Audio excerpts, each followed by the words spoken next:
Un cordial saludo, amigas y amigos. Aquí la mona de la catedral hoy está supervisando el trabajo, que hay que hacerlo pulcro y con mucho cuidado. Hoy vamos a cocinar un maravilloso sirope de moras. Ayer recolectamos las moras y este es el resultado. Las moras han estado toda la noche macerando en azúcar. Lo que he hecho ha sido simplemente ponerlas al fuego, un fuego muy lento para que no queme, porque tiene mucho azúcar natural, mucha fructosa. Y con este cacharrito, que es para los purés, simplemente se le va machacando. Se va machacando, no hay que pasar batidora, jamás en los siropes de nada, de granada, absolutamente de nada la batidora. La batidora es el enemigo, porque estos granitos que veis aquí, que son las semillas de la mora, si las machacamos son amargas.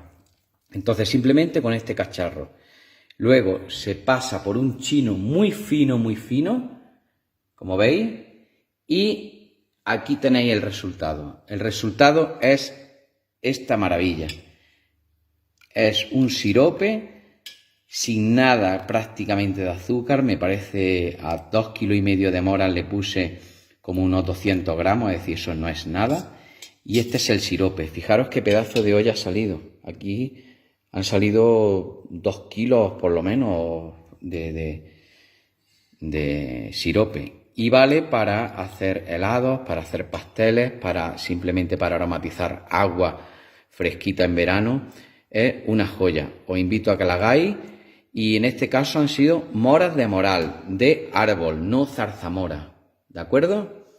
Animaros, buscar un moral en vuestros pueblos, quedar alguno, porque el moral era un árbol que los árabes plantaron y cultivaron mucho tiempo, porque los gusanos de seda comen con sus hojas, y entonces alimentaban los gusanos de seda y era la industria sedera. En la Alpujarra de Granada y de Almería es muy habitual encontrar algunas moreras gigantescas. Esta nuestra de aquí de Feliz, de Almería, tendrá 200 años. Es impresionante. Así que os invito algún día a que subáis a coger moras.